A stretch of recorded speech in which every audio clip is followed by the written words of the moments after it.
A very good afternoon to all the participants who have joined us to celebrate the International Day of Social Justice. And also on behalf of Vigyan Services Academy and our Vigyan Institute of Law, we're extending a warm welcome to the speakers of this today's event, Professor Satyanarayana and Professor Aparna, and also a warm welcome to all my colleagues and also to Professor Shada Ma'am and Head Division of Humanities, and also to Raghav sir, Head of the Department Training Cell. And I'll just quickly make initial remarks on the theme of International Day of Social Justice, and also will speak a few words about the social justice in general. The theme of this year of International Day of Social Justice is basically on the digital economy. In the sense, like you have seen this pandemic, how it has affected the world economy and also the economy of the developing nations and the underdeveloping nations. And also the most important effect that draw the attention of these United Nations or also economies across the world is the digital divide between the developed nations and the developing nations. This digital divide has been, categorized in terms of the availability of the internet access or the availability of the digital platforms or the affordability or accessibility, availability, or availability of these digital platforms at affordable prices, and also the different telecommunication channels or communication technologies that have been there. That has also brought a lot of great divide between these developing nations and also the developing nations. And also to maybe that was one of the big reason for United Nations to take this as a theme for this International Day of Social Justice. And to talk about the social justice in general, apart from the theme of social justice or International Day of Social Justice given by the United Nations, the actual basic idea of social justice is to provide the equal opportunities in all spheres, be it economic sphere, political sphere, cultural sphere, or social sphere. And also, it should also contribute to the equal development or equal social development, equal political development, equal economical development, equal cultural development of all the citizens of the respective countries in terms of their rights, in terms of their in terms of the equality, in terms of the providing equal opportunities to every citizen of the country. That when we are in a position to, or when we can afford to have such equal rights or equality, be it a gender equality or be it a equality, income equality, or providing equal opportunities irrespective of their, you know, a kind of a social background, economic background, or political background. I think that is a kind of a society that we can really live in with some kind of inclusivity. So with that, I will now welcome Dr. Nagalata ma'am, who is an associate professor at the Vijnan Institute of Law, to introduce Professor Satyanarayana to our participants. So thank you for giving me this opportunity. Ma'am, over to you. 1968 to 1983, and also acted as a Dean and Principal, Dr. B.R. Ambedkar College of Law, Andhra University. He represented India in the deliberations for making the new constitutions for Nepal during May 2008 in Kathmandu, in distinguished company of Honorable Justice Sri J.S. Verma, former Chief Justice of India, and Sri Venkatramani, Senior Counsel, the Supreme Court of India. He produced 25 PhDs and 1 LLD, and also turned off 85 LLMs, published about 60 research papers, and nearly attended 90 seminars on law and other interdisciplinary themes. Apart from his academic contributions to the legal world, he also held various administrative positions. He was the resource person for several academic programs conducted by reputed economic staff college in India and subject advisors for the professional courses like MBA, foreign trade institutions, Company Secretaries of India, CAIIB, Center for Policy Studies and Tax Law Research Group, also resource persons for training programs at the District Training Center, Visakhapatnam, on the right to information and constitutional provisions related to service matters. He also won prestigious Best Teacher Award 2008 by the government of Andhra Pradesh and Best Research Award in 2008 from Andhra University. His achievements and contributions run along and would take enormous time to appreciate. We are all fortunate to have the person we have hailed the economic community as an expert in constitutional law, Professor Satyanarayana sir, to deliver his expertise on social justice today, a critic on the constitutional developments over the past 7 decades, which would cover the historical developments, unity and diversity, social justice as the constitutional goal, judicial perception of the social discrimination. So please hand over the session, sir. Well, let me at the outset congratulate you and your team of Vigyan Institute of Law for launching the first program on social justice in coordination with Civil Services Academy. Well, this is a great day that Civil Service Academy and Vigyan Institute of Law combinedly organizing this program. This day is extremely commemorable. The reason is today is chosen as the Social Justice Day, that being an international perception is seen in the selection of the topic. The Vigyan Institute of Law, which is just newly established. Well, this is a good beginning, I can say. In fact, when the topic was suggested, I welcomed it. Well, now the issue is, before I start with the topic, because time is very limited. Now, the civil services orientation and the law, I think both these institutions will make Vigyan Institute of Law, and civil service approach to the students of Vigyan University definitely will make a mark in its academic perceptions. Now, the point here is, when we talk about social justice, well, the concept of social justice varies from country to country. The whole world is extremely diverse. There's no comparison between two countries because each country treats its people in a different way. But then, looking at the international scenario, we will discuss in that frame where we stand in India in upholding social justice as per the constitutional philosophy. Now, why I have chosen this topic as a critic on,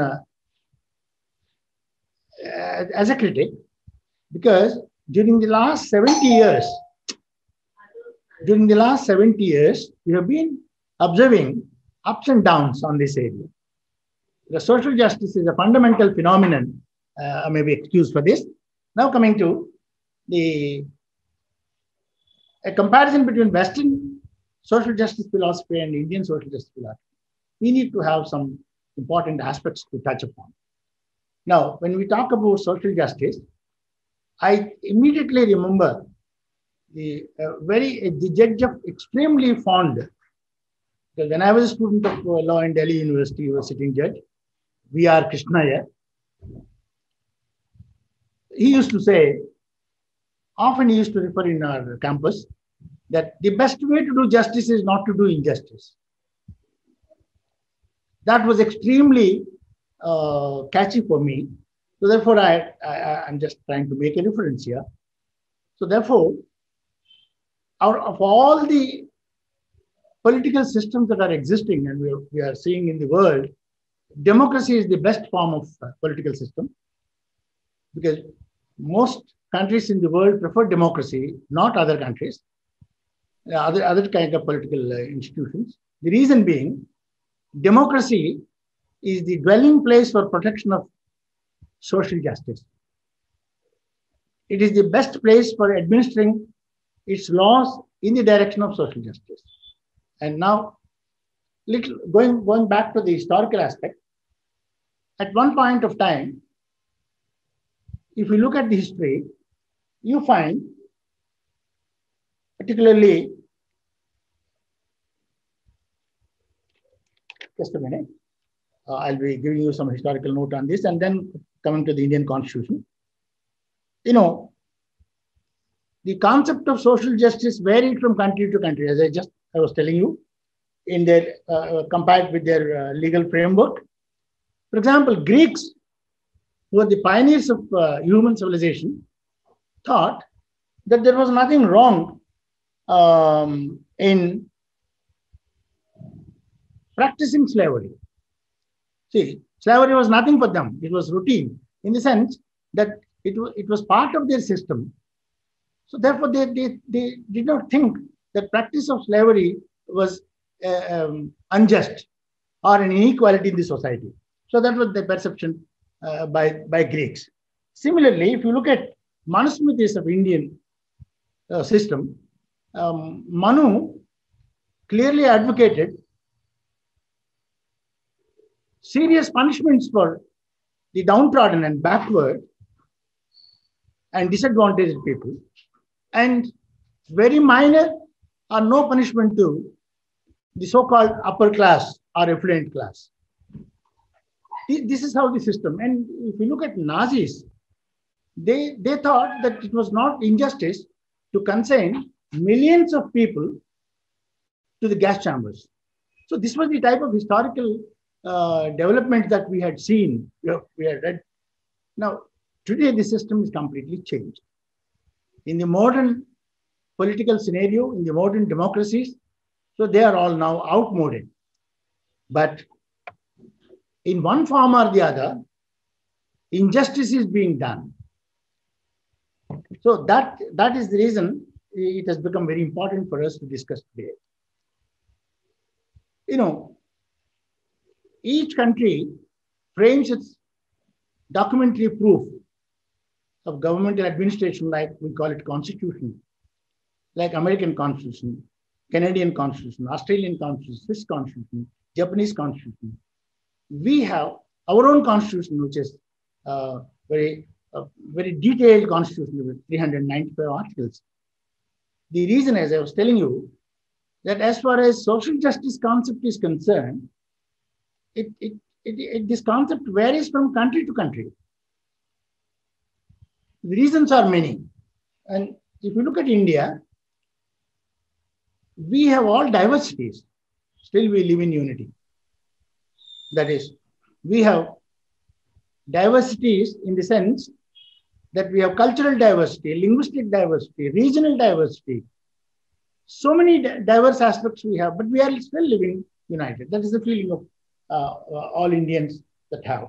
If you look at American philosophy, there you find the social justice is measured only with reference to racial discrimination.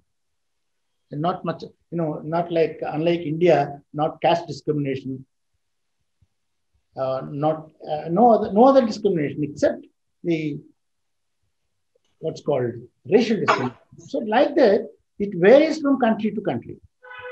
Now coming to the Indian scenario as to how to view the philosophy of social justice, the Constitution framers, drafting committee headed by Dr. Ambedkar, had taken into consideration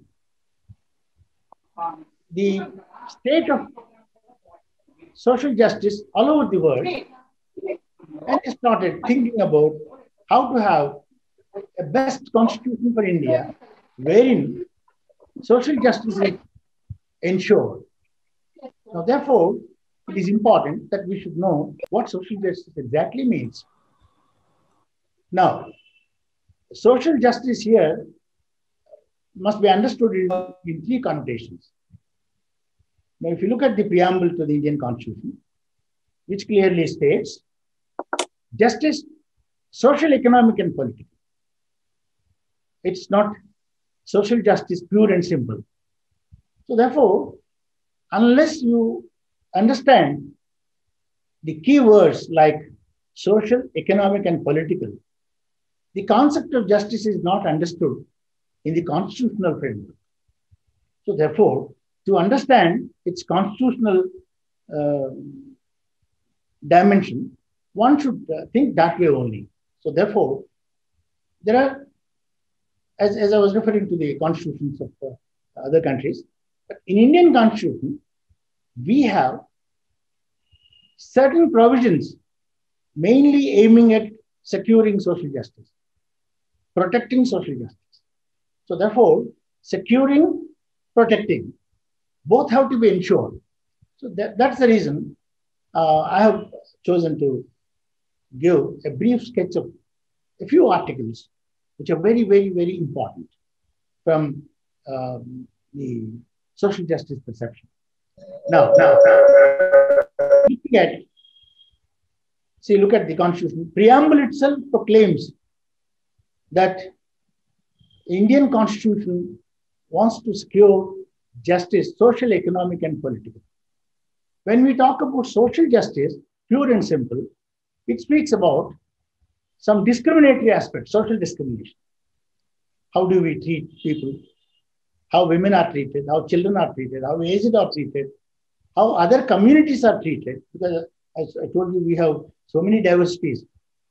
How other religious people are treated. So therefore, because of the innumerable diversities that we have and we are living with them, naturally, one has to go deep into it, but it's not the right forum where we can go deep into those concepts and explain. But then to know something peripheral, to understand what is social justice. So justice, as I said, has three facets: social, economic, and political.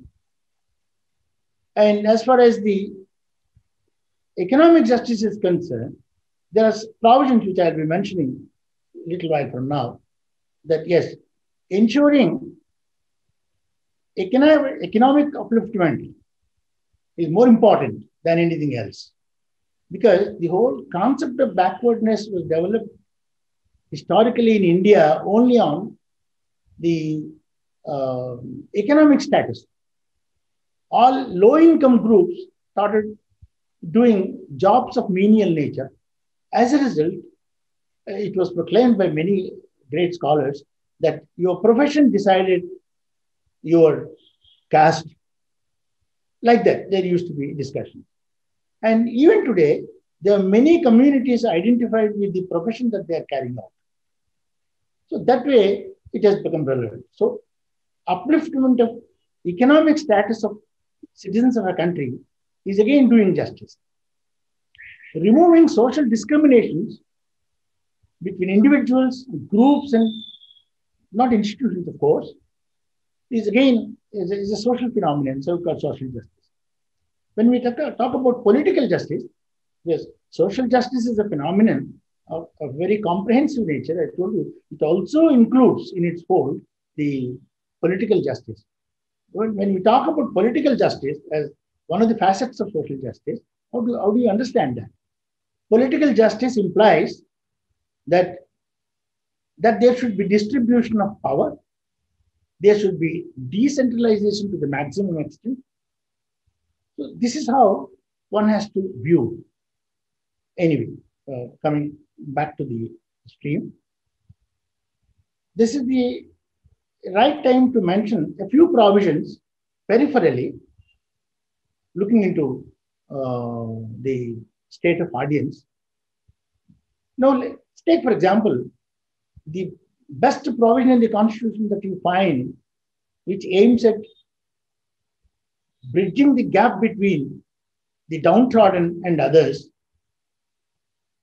the haves and have-nots, the advantaged and disadvantaged, is Article 14.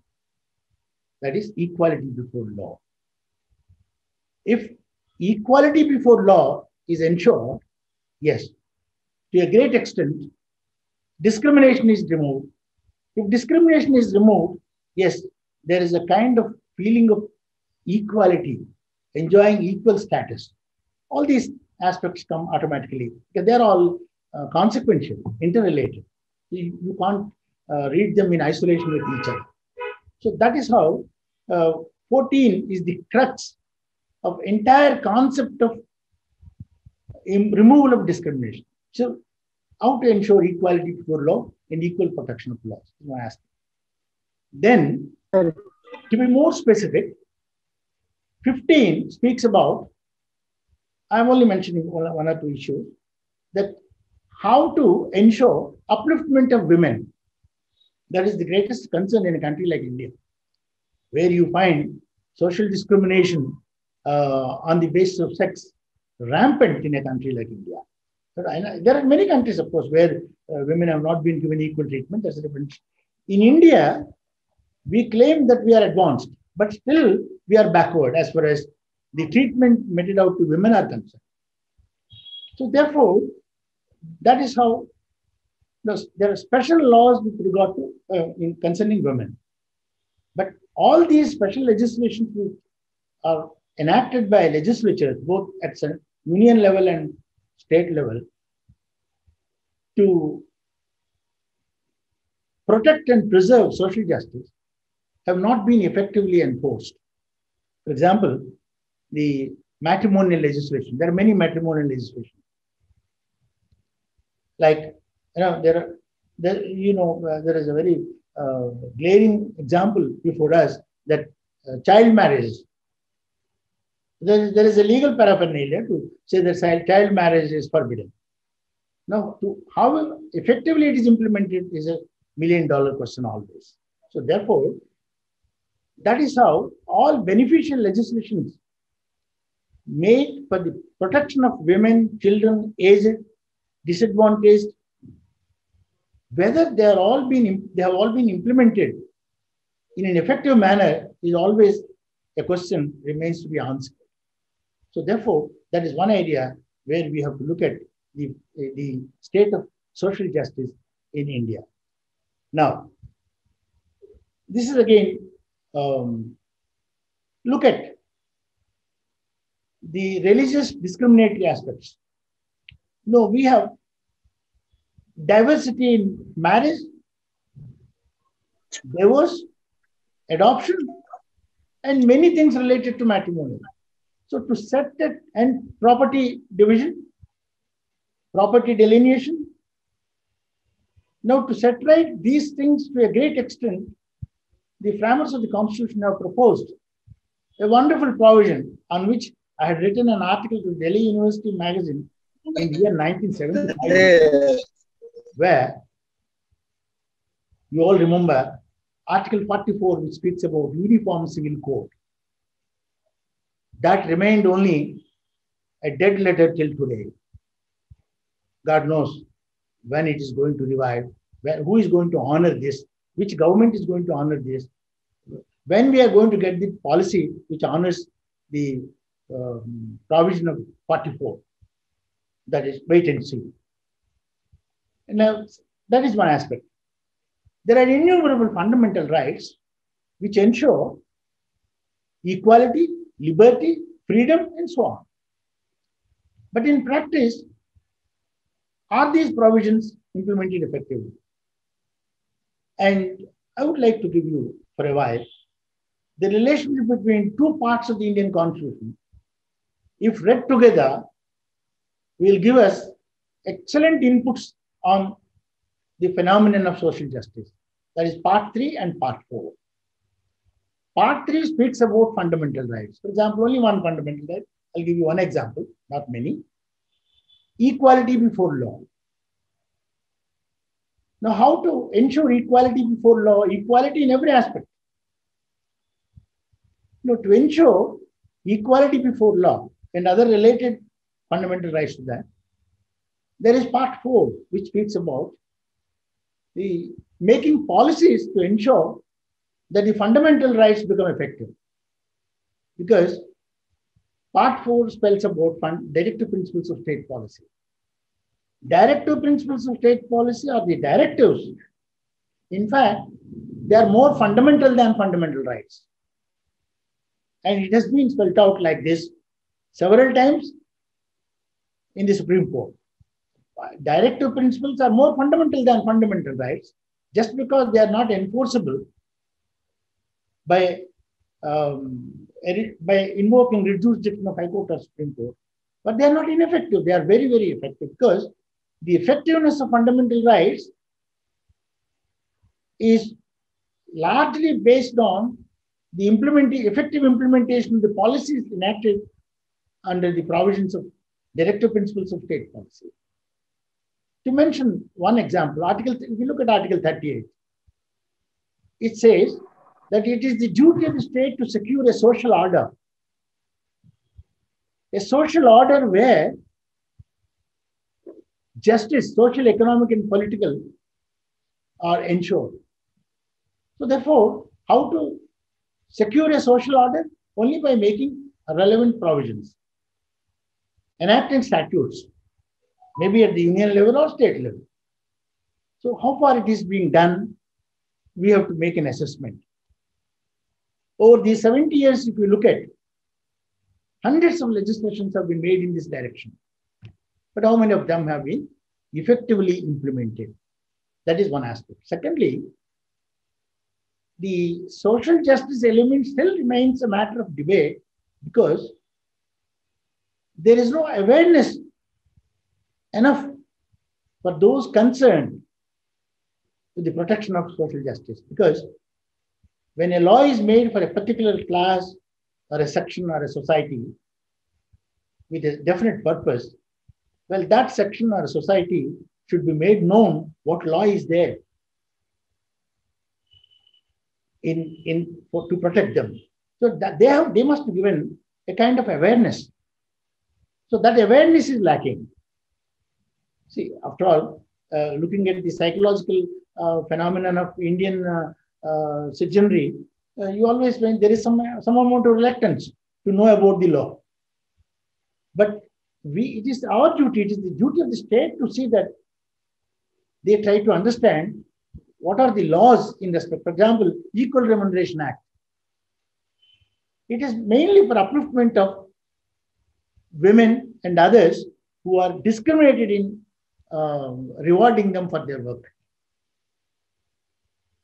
When both men and women are discharging same functions, where is the reason for discriminating them in awarding? That is, by and large, it is now I am not talking about IAS, IPS, IRS level. No.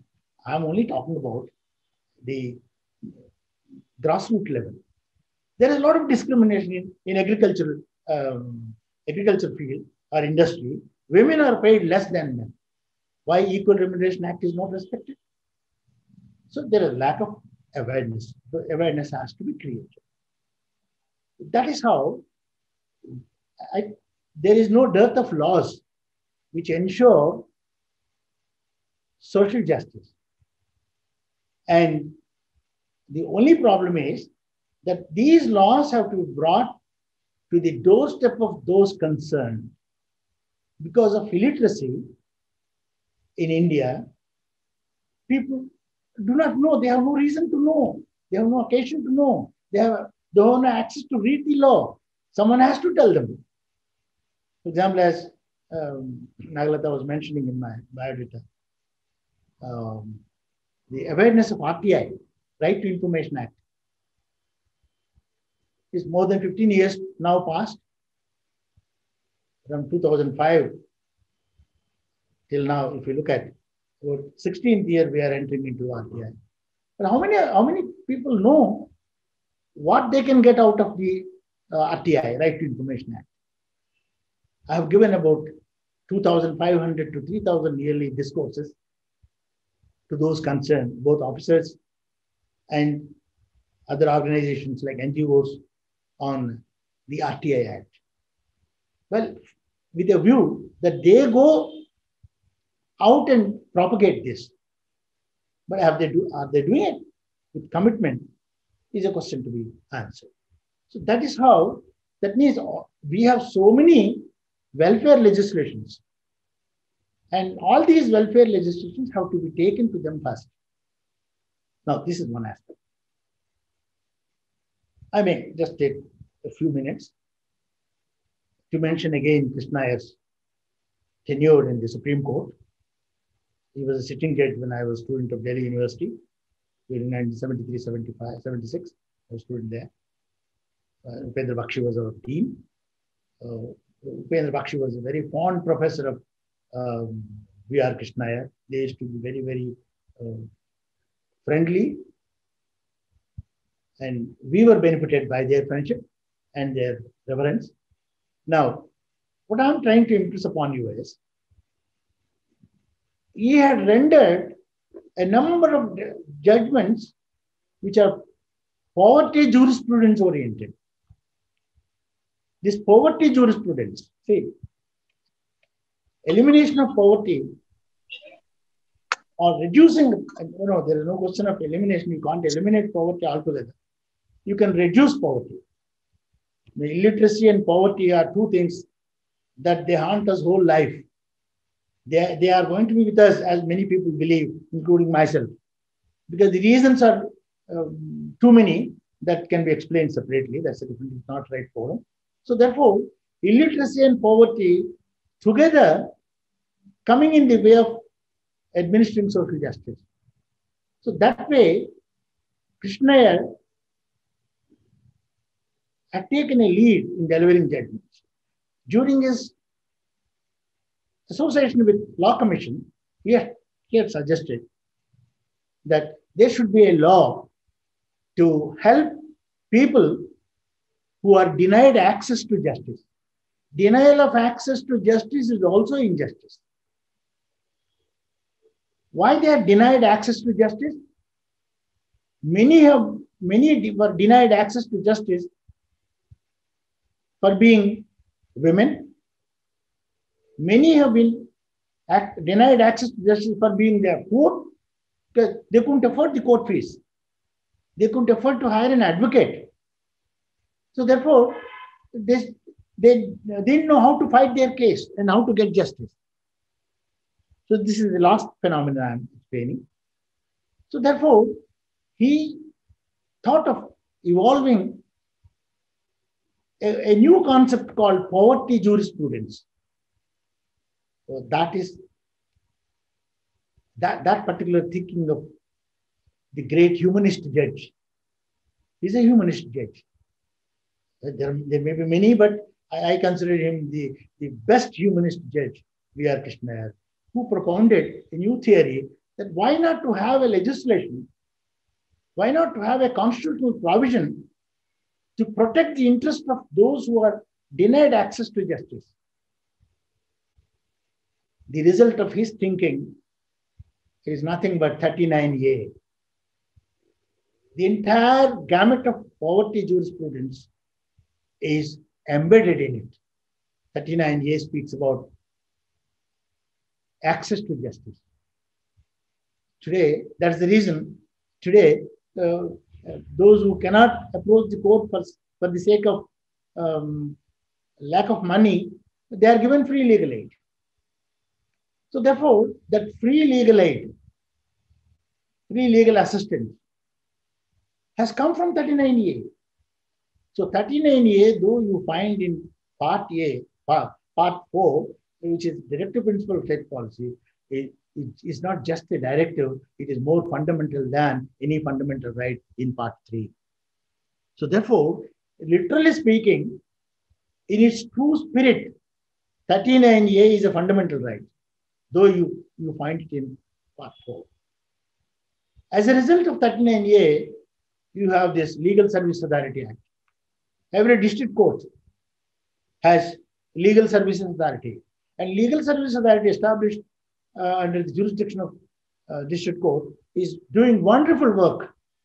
Wonderful work. And I don't want to mention the names. Many secretaries, Legal Service Authority, being my students of 1985, 83, 84, long back, some have retired as judges of High Court also. They have done wonders in administering this legislation, that is Legal Service Priority Act. It's a great legislation for us. So if I keep on mentioning these kind of legislations, there are a plethora of legislation, hundreds of legislations. They are very progressive in nature. So therefore, I would only conclude by saying, there is no dearth of progressive legislations. But only thing is the will to implement these progressive legislations. I'm sure that social justice will live its long life, because as again, justice, doing justice doesn't need anything positive. It only says, don't do injustice. If you don't do injustice, justice is done. Nothing special is needed. So let us refrain from doing injustice through policies. The government should aim at effectively implementing very outstanding provisions, as I have mentioned just now. Yes, that will go a long way in ensuring social justice. That too in a country like India with all diversities, as we are living in unity, though there are several diversities, therefore we call it as unity in diversity. Let's hope and trust that these kind of programs would enable people to know what is what, and I'll tell you one thing, that every citizen of India should know how to protect himself or herself, how to claim his or her rights, how to see that the government performs its duties. So if that perception is understood well, I think today will be a great day, being the World Day of Social Justice, and a memorable day for all of us, particularly the Vigyan Institute of Law, which is just established, what's called a small child. It's a baby with no words, no physical movement. We are going to start.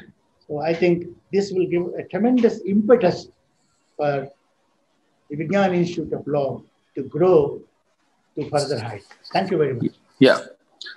So thank you, Professor Satyanarayan Garu, for your enlightening talk. I think our participants must have got a lot of... just a minute. I just want to say one word. I've forgotten. Yes, my association with UPSC has also made me to think about this topic better, because in UPSC, the social justice phenomenon helps a lot the students. Therefore, when I found that civil services wing, that you are doing orientation, then I thought, yes, you have done a good thing, that to give an impressive analysis of this particular theme that you have clubbed two institutions. That's why I congratulate the civil services wing also. Okay. Thank you, sir. Bye. Thank you so much. So I think your knowledge is not confined only to UPSC or law. So it is as widened as things. So I thank you, sir, for taking your time to give us some kind of, or sharing your experience or sharing your knowledge with us and with our students. So now I'll hand over the session to Dr. Aaron, sir, to introduce Professor Aparna ma'am. Adam, sir. And also, this is one more thing, sir. It's not only that we have online participants, we also have some students in offline board assembled in the seminar hall.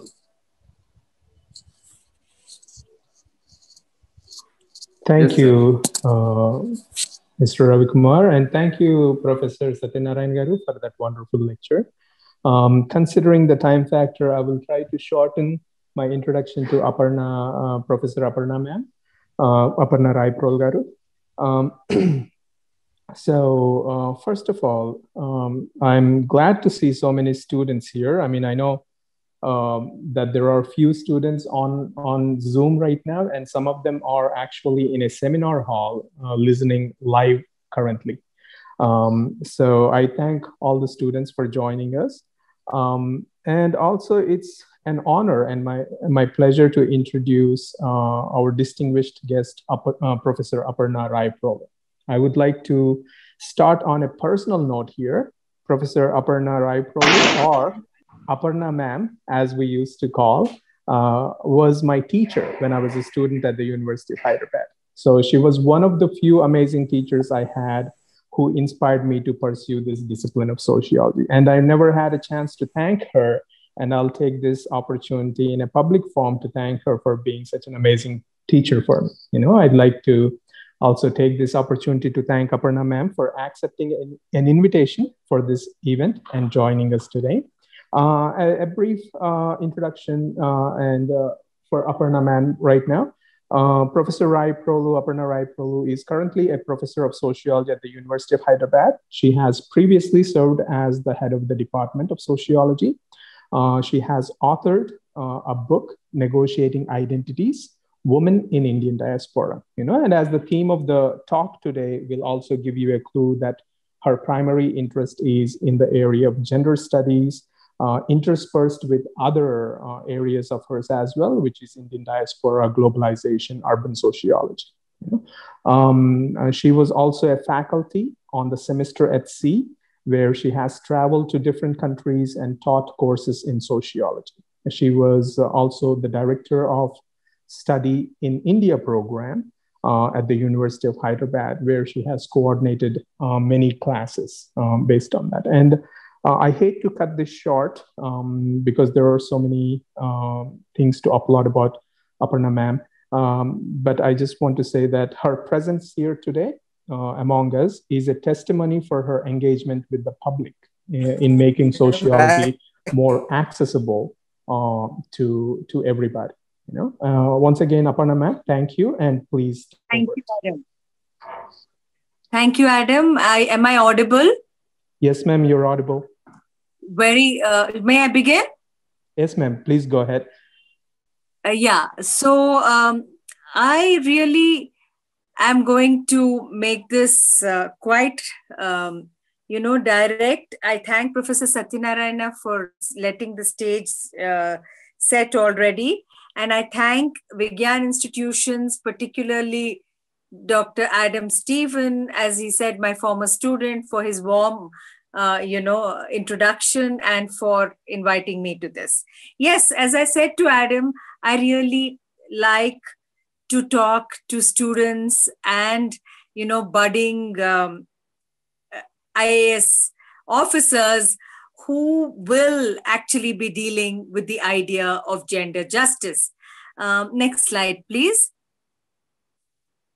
You started the presentation, I think, so you can do the next slide. Yeah. So what I'm going to do today, everyone, I think we had Professor Satyanarayana Garu talk about different kinds of social justice.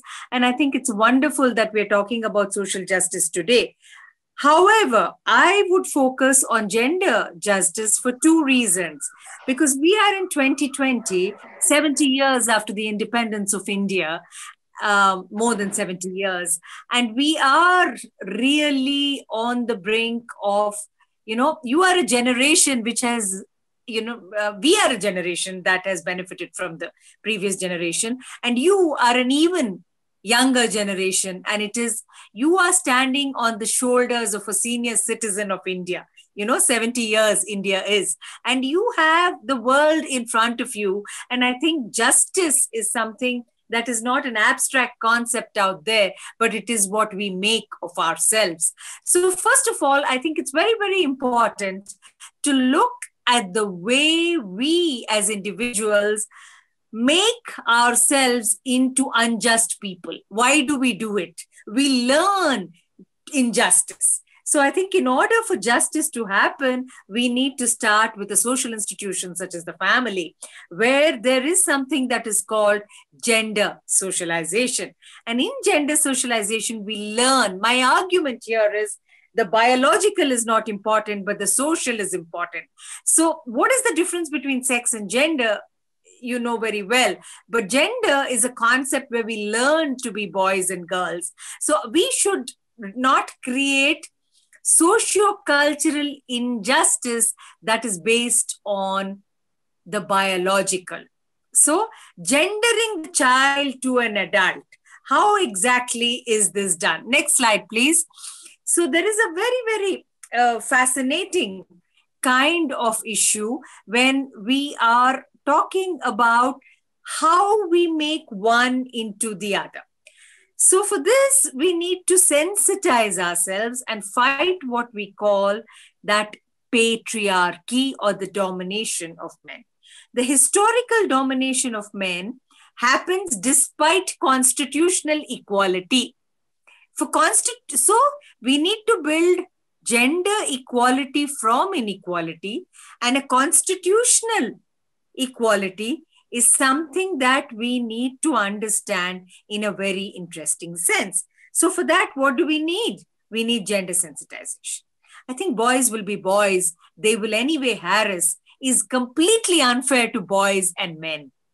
When we tell the girls, get out there and be very, very careful, we are trying to demonize the boys, demonize the male gender.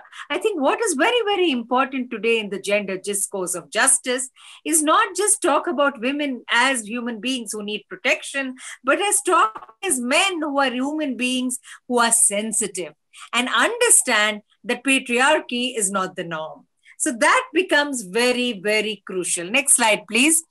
There is a sense of urgency very often wherein we try to say, we need to fight the injustice.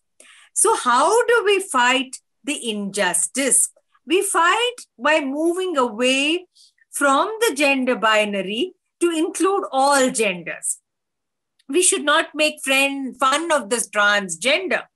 We call the hijras, and say they are, very important for our life cycle rituals, marriages, childbirth, etc. But we always look at the gender binary. So how do we move away from that? What is trivial? If women are talking about food, you consider that is trivial, but they are the ones who are making it. Why are they the ones making it? Does that become important when the man is a cook? Why is there a gender division of labor in the household? The household becomes a place where boys should be taught to be sensitive. If a young man is taught how to cook and clean and live his life and not go out and become a sexual predator, then I think it's very, very much moving towards gender justice. How do we do that? By making visible the invisible. When we enter a house and you ask a woman who's apparently a homemaker, what has she done? And she says nothing. It is socialization that has made her say that it is nothing. So the family as an institution is not looking at work, and society, you have discriminatory wages that Professor Satyanarayana was talking about. Why did that actually happen?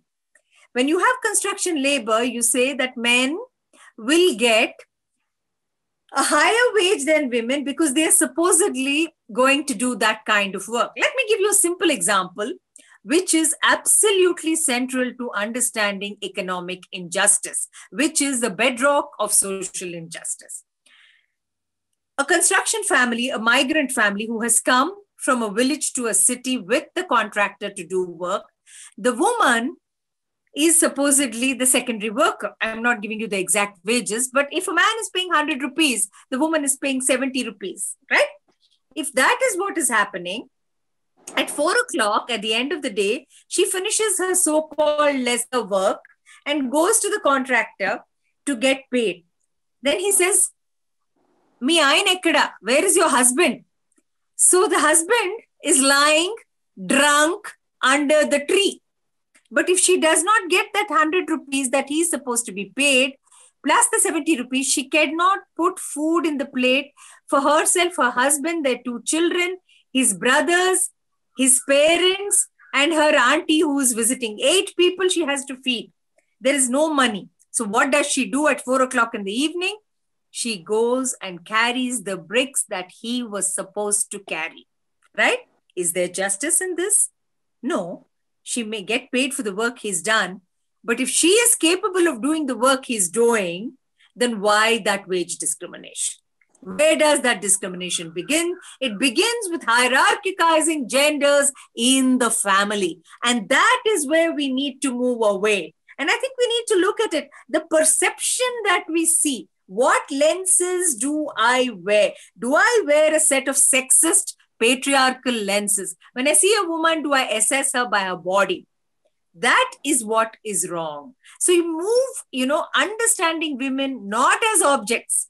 Why do I need, a woman's legs to sell a product such as this? Nothing, there is no connection. A pen or a glue stick, there is absolutely nothing. But you're looking at it through a very different kind of lens. Next slide, please. So we have this kind of move. And where does it begin? I said it begins with the family. And, there was this one young man like Adam, who was one of my students, who came and told me, ma'am, it really begins in the family because my sister had a very good upbringing and I did not. I said, Arun, why are you saying this? So you know what Arun told me? He said, my father was very involved in the housework and everything else. My parents used to talk very nicely, give us good values. But my sister would always be with them and they would tell me, go out and play. And he said, I had a horrible peer group. So in the peer group, if you don't act macho, you're not a good young man, he said. So that whole pinning of men and women as oppositional entities is a major problem. We cannot actually do that, and we need to understand things in a very different way. The educational institution, where all of you are part of, Vigyan, supposing it's there, you come here for engineering, but are you taught life skills? I'm so happy that, this talk on gender justice is there. If we can make at least some impact on the way you think of yourselves, it would be a wonderful thing. When there is a violent attack on a woman and a young girl is laughing about it, you say, oh, girls are also laughing. But why has the educational institution and the peer group created that kind of ambience where attack, violence, insult is something that is acceptable? Civil services. Can you still hear me? I hear some crosstalk here. Yes, ma'am. Please go ahead, ma'am. Yeah. So there is a very, very interesting kind of, ambience of an educational institution. It's not just about locking girls up, It's about actually creating a equality on the campus. On our college campuses, we need to make both boys and girls safe. Boys are also sexually abused. They don't talk about it. But men are the predators usually for both girls and boys, and the power equation is very, very, we have to have that strength to be able to fight that. When I say studies of masculinity, it's about giving young boys the kind of strength, the hope, and say, okay, boys can also cry. There's nothing wrong about it. You don't have to talk in these movie dialogues that we have, the mass media. That's how I came to movie dialogues. How is it that these social institutions are creating in us places of injustice, and the social institutions themselves are creating that? So in the media circle, you're always pointing fingers at, why is this woman conducting herself? Why is she dressed like this? Why is she doing this? What is it that we're actually trying to say? This becomes a very difficult kind of thing. Similarly, a religious institution.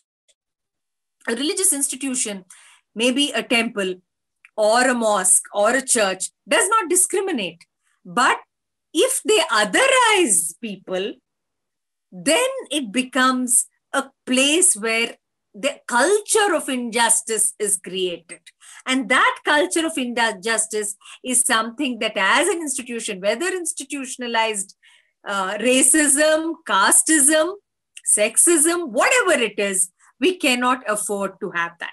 and workplace. Now today, as I said, 73 years after independence, we have committees against sexual harassment. What is sexual harassment? Sexual harassment is the predatory behavior, whether it's a look, a touch, something much worse than that, like an assault, is something that's happened in the workplace. But very often the survivor, I hate to use the word victim, the survivor cannot complain because of the hierarchical situation. Or take a domestic worker. If it happens in the household and she complains about the man, then she might lose her job and she might be blamed. So blaming the victim is what we do. That is the bedrock of injustice. Victim blaming is something that we are constantly doing. And of course, the political and the legal. Legal, I won't talk about because Professor already talked about it. But the political institutions also, historically, we have fought for gender justice in different parts of the world, is part of the suffrage movement when so-called democracy came, and democracy was only about white people and men voting. So what kind of nonsensical justice is that? So freedom, liberty, equality had no place until everyone was given to vote. We were lucky that we got our independence in the middle of the 20th century, and a constitution was written in 1950. So we stood on the shoulders of the rights movements and movements for justice that went on in other parts of the world. Next slide, please. So I think we have to get out of this situation. And, again and again and again, I think we need to tell ourselves that we cannot say boys will be boys, boys as aggressive, girls as passive. These are nonsensical stereotypes. You cannot say boys are good at math and girls are good at, homework or embroidery. Why put so much of burden on a boy to become an engineer? What if he wants to become an artist? I'm a professor of sociology, and some of our students are engineering students who have come joining MA and said, our engineering degree was for our parents, ma'am. Now I want to do what I want to do. So why are we as parents not sensitive to what our children, what our daughters want to do, what our sons want to do? So with gender equality, we have given women a lot of space and allowed them, but we have left the boys behind. We need the boys to understand that they can excel at everything and not just at math, right? So I'm a daughter of an engineer, so I respect the field a lot. I think of the bureaucracy as a, place where a lot of changes and laws are done. But the culture of working is something that is absolutely essential. So you say, behind every man, there is a supportive woman. No, I think we need to say people are partners. Who's in front, who's in behind? A hierarchical relationship, whether it is in a marriage or a workplace, is absolutely unhealthy and the bedrock of injustice. So I think one needs to talk about parenting and not mothering, because giving birth is something that a mother does. But bringing up a child, the burden again cannot be on the mother. It should be on any significant other in the family. So I think we need to move away from the, psychological saying, okay, you're so, don't you like children? How can you be a woman? After having a child, how can you leave the child at, daycare and get back to work? What kind of a woman are you? These are dumping stereotypical ideological garbage on young people.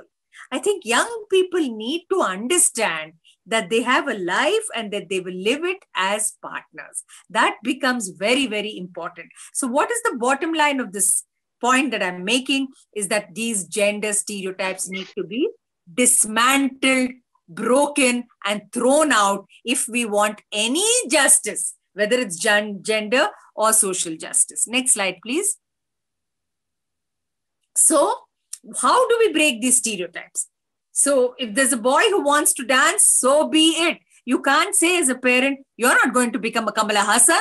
You won't earn a living. So you just do your maths properly and I'll give you tuition and you go get yourself as a, bank officer or something. You cannot impose that on that boy who wants to learn dance. So I had a project in my MA class where they were doing this on breaking gender stereotypes, and they went and they did boys in dance and girls in cricket. That's why I'm giving you this example. And actually the girls in cricket are doing pretty well, because today I think a lot, of course, doing pretty well themselves and with their teachers and their coaches, but not with the state, right? You see how much money is put into men's cricket. If you and I are asked to name how many women cricketers, I might name 2, 3. But men's cricketers, I know I can name 50. Since I've been watching cricket since I'm born, right? And I've watched all these guys. So there is, but if girls are excelling in sports, so be it. Now, if boys want dance, that is a bigger challenge. And we are not prepared for that. I think we need to think of this. And if you look at the father only as a breadwinner and not as a caregiver, it's a problem. Why can't we look at the father as the primary caregiver?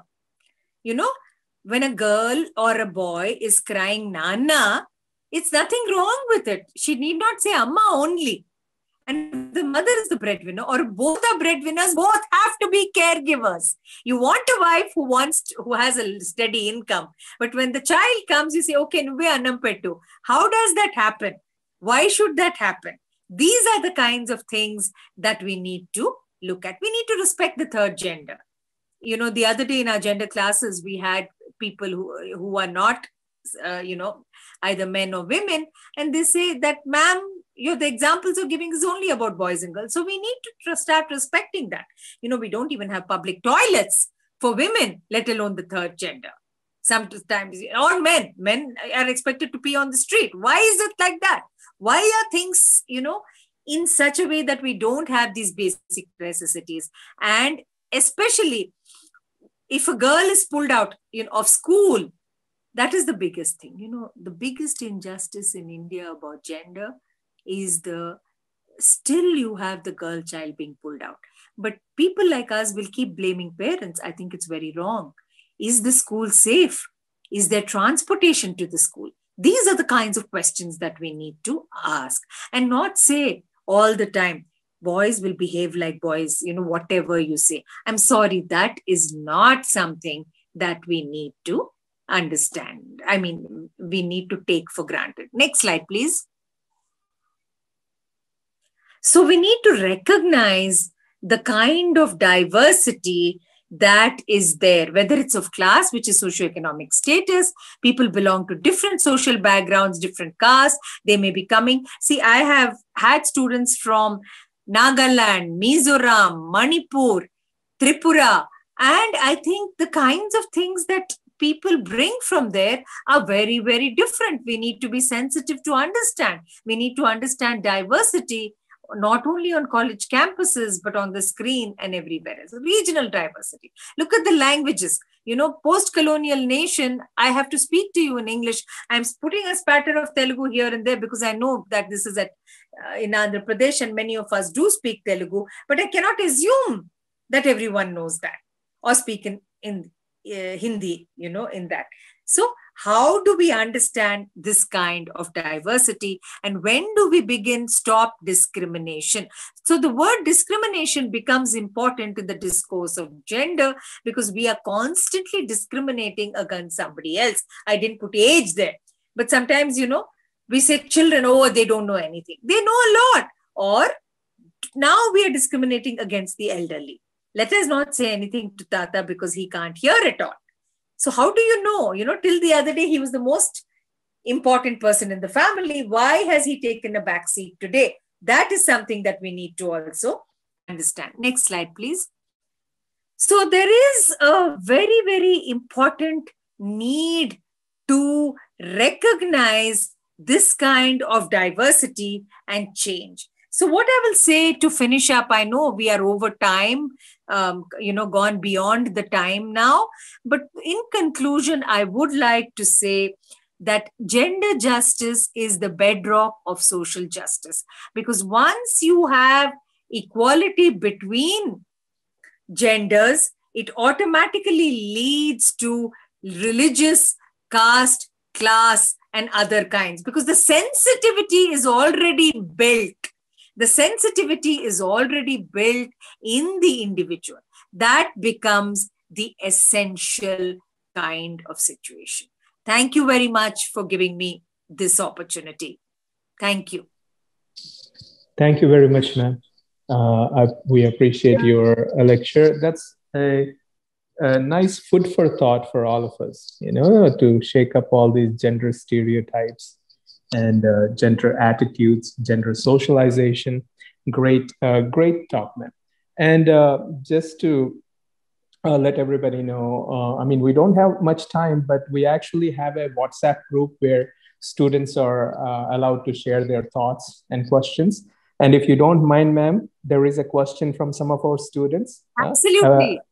One of the students was asking, what do you think about the Me Too movement and what it does to social gender justice and things like that? Well, I'll have to ask Adam to invite me again to answer that. He says there's no time, but no. I think one of the things that you have to understand, like anything, is I'm a sociologist and I would go back into the background and the context. I will not answer this myself. I will borrow from a very senior journalist who gave me, I was at her lecture about the Me Too movement. And to cut her, what should I say, to summarize her points, she was working, she was Ammu Josephs, now in her 70s. And she was a very young journalist working with MJ Akbar and some of the other senior journalists at that point of time. So she only said one thing about the Me Too movement. She says, I am so happy that people are coming forward now, because in our time, we did not have the language to understand that this was wrong. People were misbehaving. People have always misbehaved in all generations, but they thought it was their right. Nobody has a right to insult, to wrongly touch, to misbehave with people, right? But here, what was happening is, when you talk about the Me Too movement, and of course, media tries to always blame the survivors, blame the women very often. But sometimes I think across countries and continents, there are very, very different contexts, and we need to understand it.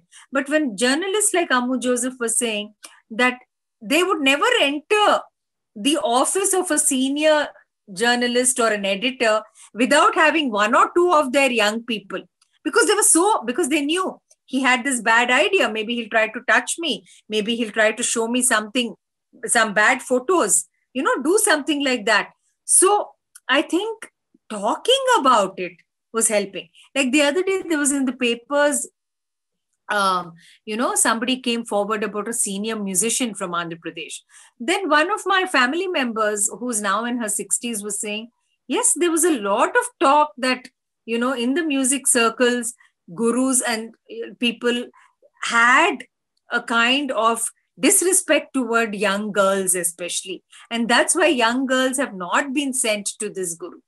So like that, you keep getting examples, people talking about it. And now are young people to talk. That's why, Adam, I also talked about this whole thing about, sexual abuse among men, because they don't talk about it, because it's not like macho to talk about it.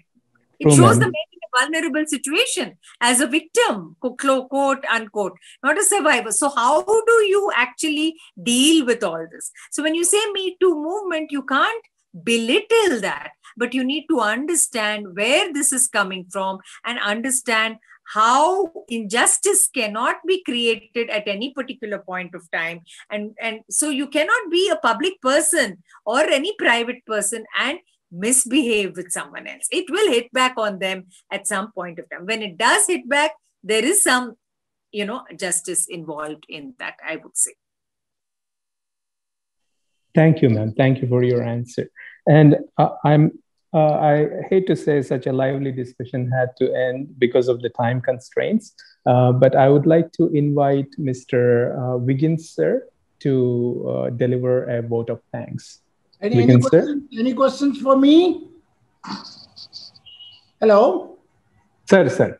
I can entertain one or two questions if anyone wants to ask something. I'm ready. Okay. Otherwise, 1 second, sir. We're skimming through the questions here. Doesn't matter. Okay.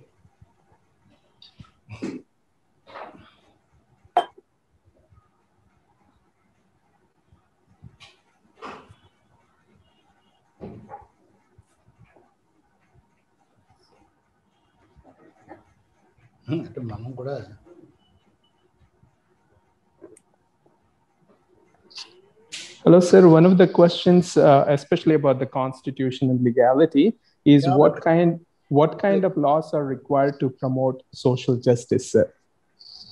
See, we have so many progressive legislations. Like I was just telling you that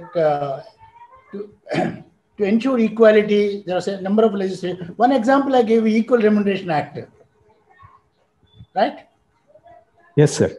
So that is a legislation that has to be implemented tooth and nail, because the governments have no will to do it, and if they do it, well, many problems can be solved. And like that, I can keep mentioning child marriage restraint. We have laws on child marriage restraint. So like that, we have on women-related issues like prenatal, postnatal examinations and all that. There are a number of restrictions. And about caste discrimination, there are a number of restrictions. For example, Article 17 forbids practice of untouchability. Practice of untouchability is a crime. For that, there are relevant legislations. Civil Rights Protection Act is there. So therefore, we have, as I said, no dearth of laws. There are a number of legislations intending to protect social justice, intending to preserve social justice. But the only problem is the effective implementation is what is somewhat missing. And that has to be ensured by the successive governments, both at the union and as well as state. Anything else? Yes, sir. Thank you very much, sir. Thank you. Wiggins, sir, you can come in, please. Okay. Good evening to one and all. Thank you, Dr. Adam, sir, and Ravi, sir, for giving me an opportunity to deliver vote of thanks.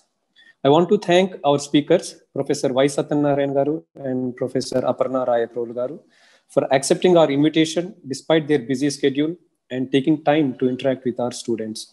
Thank you, sir. Thank you, ma'am. Satyanarayan, sir, your discussion on Article 39 and highlighting that why it is essentially a fundamental right and not directive principle, and also bringing in the views of Justice Iyer and quoting his judgment and his views is very interesting, sir.